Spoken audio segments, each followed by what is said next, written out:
when you see, what I would, and I'm not minimizing his death, but a dramatic reaction to something, there's definitely something else going on. I mean, maybe he's already in a bad situation with the wife and the kid, and the wife's, been threatening to take the kid somewhere else or whatever. Who knows? And, now he knows, like, when by doing this and getting out, like, he's lost all leverage. The court will look at him like he's crazy and, what have you. Basically, maybe an unfit person if this is the way he's conducting himself. So, yeah, I mean, he might have, just really kind of just snapped and felt there's nothing else out there. I mean, the reality is when somebody chooses to take their own life, they're doing that because they don't see anything good for them. Yeah. I mean, whatever their mindset is, they've gotten into the rabbit hole of just not seeing a positive outcome or an escape from whatever that situation that they're in is. Quick crazy thing here. This news broke between yesterday and today. 27-year-old father and husband takes his own life a day after a woman exposed him online for not wearing pants at a bikini barista drive-thru. I saw the video. What is this? I don't know. I couldn't tell. So he, as the man, yes, pulls up to the bikini barista without his pants on. Yes, without his pants on. He's in the drive-thru. You're going through the drive-thru. Until Landman, I didn't know what these things were. What do you mean? The bikini barista. Okay, I still don't. Yeah, I still don't. There's they had a scene that kind of featured it, and it's literally like a drive-up coffee shop where the baristas are all women and they're all, seductively dressed. Oh, see, in the video you can't see the woman. Right. But it's again, this is based on what I saw in Landman, and I'm thinking it's probably the similar concept.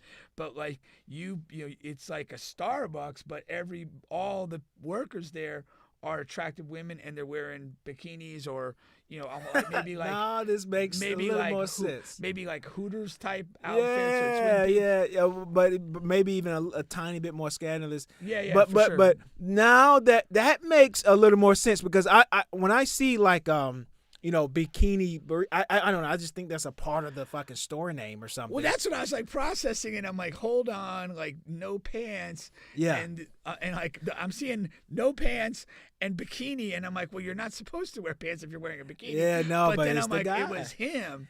So he was just coming up being a creepy stalker. Yeah. He like probably goes like there all the time. About. Yeah. And then he has an idea. Let's see how I want to see reacts. I don't have my pants. Yeah. And she sees my thing. Yeah. Maybe she wants to hop in after she sees my thing.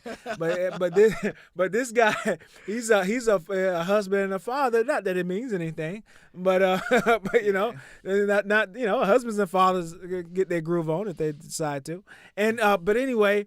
Not only does he do that, but she whatever, she's some kind of way.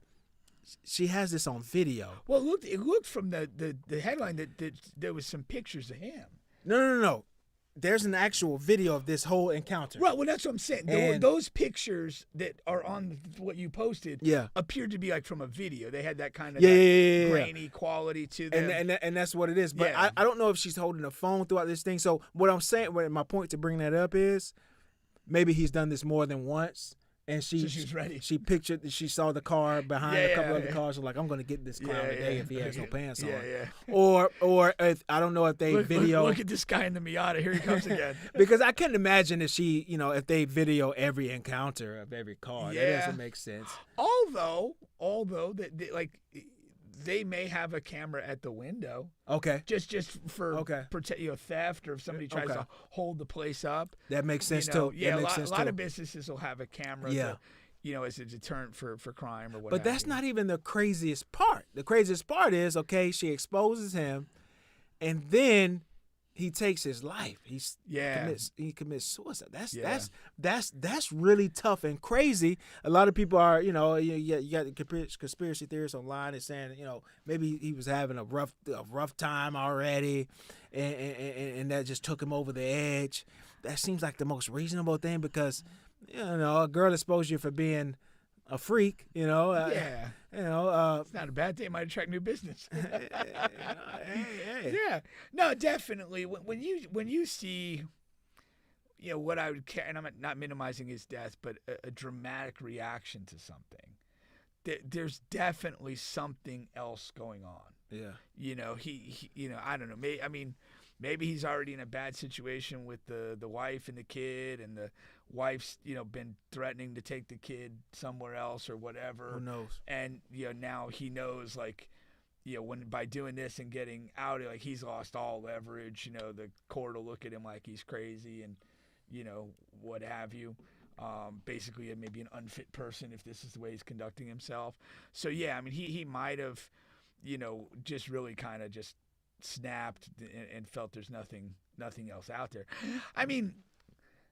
The reality is when somebody chooses to take their own life, they're doing that because they don't see anything good for them. Yeah. Whatever their mindset is, they've gotten into the rabbit hole of just not seeing a positive outcome or an escape from whatever that situation that they're in is. 100%. 100%. Because and you can't have any close friends, because what I would say is there's other places that you can go to a strip club, you can go to fucking I'll take them to a damn Juve. There's other things you can get if you just but you just want, he didn't like physically assault a woman. You just want a woman to see your thing. It's plenty of women that'll just look at you if that's what you want. That's what you need. For free. But I think what happens a lot of times with these people, and I'm not saying this to excuse the behavior, but they isolate themselves from friends. And that's how they get to that spot. Like, you start to, again, most people, when they get depressed, they start to withdraw from the people that they've ordinarily been around. They start to withdraw from activities that usually gave them a balance in what they're doing, and they become very isolated. And they're usually pretty effective in that isolation, and it's probably like innocuous stuff, like, your buddies are hitting him up, hey, you want to do this or whatever, oh no, I gotta do something at the house, and you just kind of start to turn things down a little bit, and then you fall into that place where the people that would ordinarily maybe invite you out to do something, they've heard no 4, 5, 6 times. They're like, well, I'm not going to check in with him now. We know he ain't coming. How many times have you done that? Like, I'm not saying anybody's into bad behavior. Like, just a friend that you have, it's like, they say they're unavailable 5, 6, 7 times on something. It's just kind of like, I ain't even going to bother making that text. I'm going to go to somebody who's available. Right. And that's how, people fall kind of out of their. I would just kind of say it like your support circle, what keeps you kind of normal for whatever you are. Yeah. Yeah. No, it's definitely crazy. Or unfortunate is the better word for that. Okay.